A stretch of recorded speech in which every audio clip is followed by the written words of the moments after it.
Anyway, let me tell you a little bit about Soulogy. Soulogy is a spiritual energy. It's not an organization. It's not a religion. Really, there's no dogma. There's no doctrine.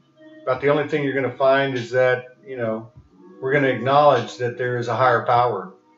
And I think that every single one of us can acknowledge that there are many powers greater than us. Many powers. Forces of nature and so on. Secondly, the golden rule. The golden rule is not as simple as it sounds. The golden rule is also really yin and yang, light and darkness. What goes around comes around. Karma. That's really, to me, I think, it's not so much honoring, although certainly there's praise for the one, for the infinite, whatever that is, because I don't think we have any idea what that is. But we do know one thing, that there is a perfect order to the universe. There's too many things. I mean, there's like 88 things for Earth to even exist. 88 things that have like a 1 in a million chance of happening by themselves, and they all happen at the same time. So how do you explain that? It's kind of like Einstein. Einstein and the scientists in the mid-1900s were looking for the God key, what they called the God key in the human body. And what they found was, that it was as infinite inwardly as the universe was outwardly. Now what does that tell you? Let's go back to where we were talking. So if you have a concept that there is a power greater than you, then at that point, what is that relationship? Is it a relationship where, conventional, wisdom and a lot of the religions, one way or another, will say, we're here on this earth, and we are here to, I guess in so many terms, enlighten ourselves would be one term, elevate the soul would be another term. But the whole point is, behind these religions, what you have is, you have this concept that there is good and there is bad. The true common thread in all religions is these three things. There is a higher power, and we acknowledge that that higher power is something extraordinary. This isn't just a happening. Every single thing that we come into contact with, every single thing that we know and that we don't know, is part of this universe. This universe is not complete without any of those things. One cell, one atom. There's magic in all of it. I don't know what this earth is. Some of the traditional metaphysical schools, and even, if you use, take out semantics and you use the metaphoric aspect of these stories of religion, of even the New Age concept, and some of these other things that mesh the Eastern and Western thoughts. What you have is you have a belief that the universe is harmonic, kind of like music, the universal language. It's harmonic, and you can live in harmony. I mean, this is Buddhism. This is really even Christianity at the root. If you look at what was written by not all of it, but I'm talking about the heart of the verse. Same thing you see with the Sufis. A lot of people love the Sufis. They don't know they're Islam. They're Islamic. When I learned that, I thought that was crazy as hell. But my point is that yes, there's one higher power. That's a common thread in every religion, whether they consider that God to be a damning God, or whether they consider that God to be totally benevolent. And that's I guess the theme of this piece of the show tonight is in regard to why are we here. So if you have this God, we can establish this. Let's talk about things that we can all agree on.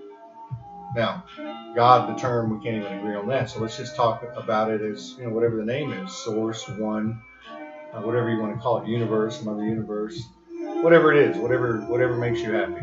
But the bottom line is, we all acknowledge that. Therefore, that's why we have these religions. We have people that don't follow a religion like me, and they still believe at the core the same thing, which is that one higher power. It always goes back to the one. There is a geomantic, semantic perfection to the universe. Numbers are real. And you can't start with anything in a math equation, really and truly, without the number one. Because somebody could say, hey, let's take the number 0. But how can you have 0 if you never had anything to begin with? All right? So there's something there. And I think the majority of the 7 billion people that think about it, and I believe probably we all do, really, there's kind of 2 classes. There's going to be the class that hopes, and I think most of us hope, versus having faith. So having the one God and the one universe, or the one source, infinite, universal mind, whatever you want to call it, having this perfect order of the universe governed by what we refer to as the golden rule. And by the way, every single major religion has referred to the golden rule and backs it, basically. Now, after that, what do you have? What's the third part of the Trinity? You have you and me, and many other souls.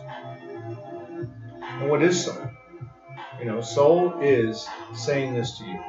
Soul is basically saying that you are unique. That no matter what, there's a consciousness that is alive, eternal, forever. The most perfect thing you could find. And it's you. You're unique and equal. One higher power, one golden rule, one unique and equal soul. So why are we here?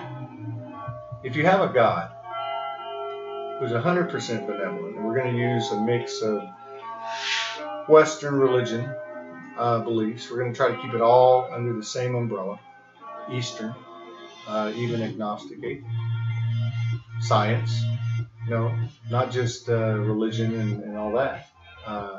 So let's say there's this perfect order of the universe. Something's behind it.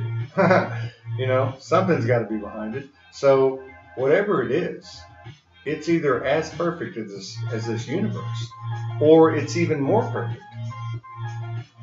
The way I look at it is, whatever we can even comprehend the universe is, it's expanding at this moment. That's why there is no such thing as the last number, because it just keeps going, And again, the fascinating thing is it does that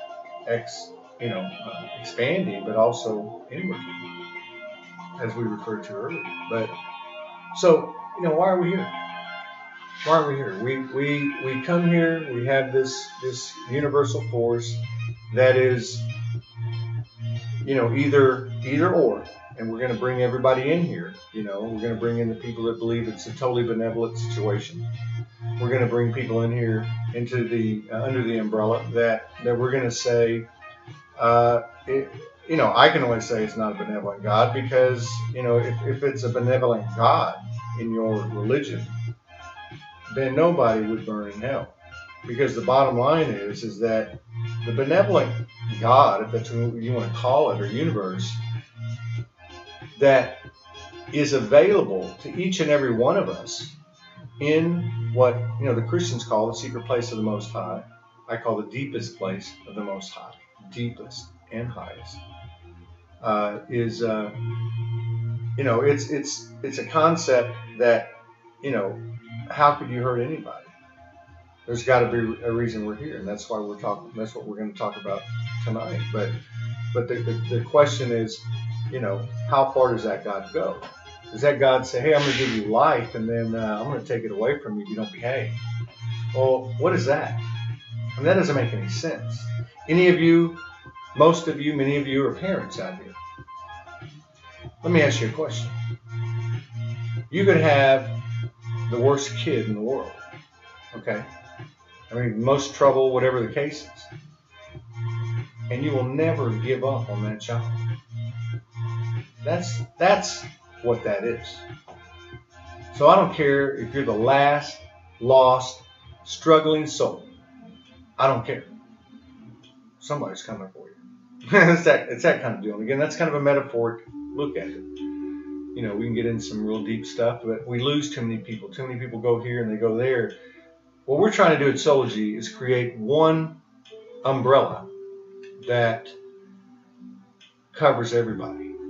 So can we agree on those three things? Is there a golden rule? Does what goes around come around?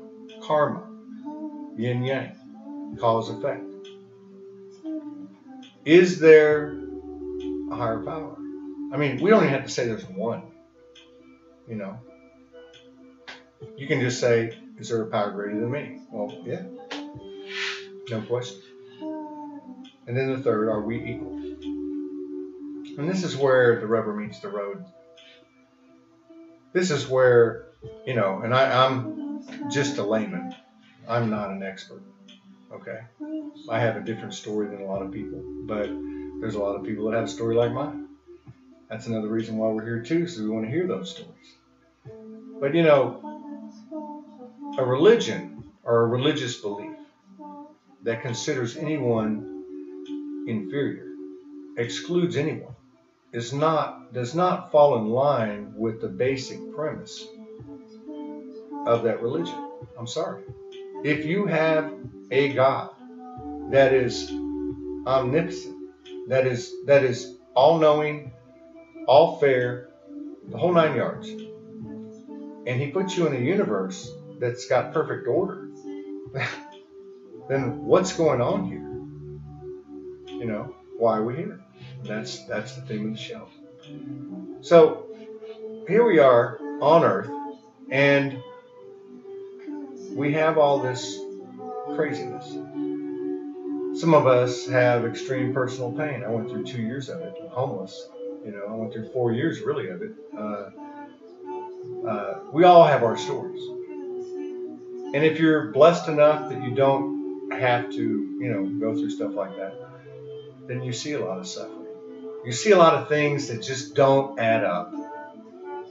So, we can either take two roads. We can take a road where, you can say, well, I don't believe in God. I don't believe in all that religion. And that's fine. Because why would he let this stuff happen? Well, maybe. Well, we've got it all wrong. Okay? And I mean all of us. Science, the Star Watchers, religions, the layman, whoever. Todd Medina at Soulogy, whatever. See, it's real simple, but it's not easy. It's simple because, everybody talks about it. All through the annals of time, all the great sacred books go within. Christianity, secret place of the Most High, third eye, mind's eye, Hindu, Buddha, everyone's got it. What does that mean? What really does that mean?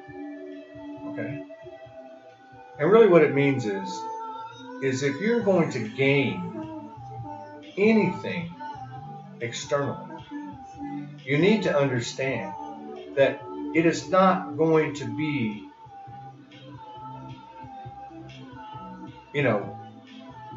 something that you gain of substance. It is a false god, a false idol. It is something that is not, you can say, oh, these guys all like me, I'm a good looking lady. But deep inside, what is she? How does she feel? How does he feel? Really, what is at the root of all that? Does she not think about these people getting shot, by police officers? What does she think about, other things that are not good? And how does that affect her? How does that affect him? What does that make him think? Does he say they deserved it? The one thing about the soul is that it never stops.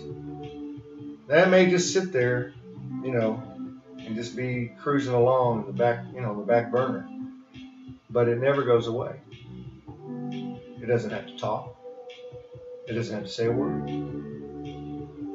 That's why when you see transformations in life, you see people, they don't say a word. They just go out and get it done. So why are we here? They talk about that Earth is a school. And again, it's a metaphor. You could look at, it would be a little tighter, but you could look at Christianity. You could look at Judaism, Islam, even Hinduism to a degree. And we're given this life. Everybody's written about the pain and the suffering and all the things that we go through. And what do you do? What do you do? What does it come down to? And I think what it is everybody's looking over there. If I can just make it through to that point, then I'm going to be okay. Like I knew for heaven, and I've seen it. I call it the healing heaven. Heaven, nirvana. These are just stopping places. This universe expands and goes on forever, and we go with it. And how that happens, I have no idea. I know one thing. This is more than, soul is more than an identity. It is a direct link, like parents to a child. We have whatever they have. You cannot have a child. You cannot father or bear a child as a woman. What is that child? Is that child a different species? No. If it's not a different species in a physical sense, do you think it's a different species on a physical sense? I fucked up. I'm tired now. 18 minutes, 27 seconds, and it was the first time, and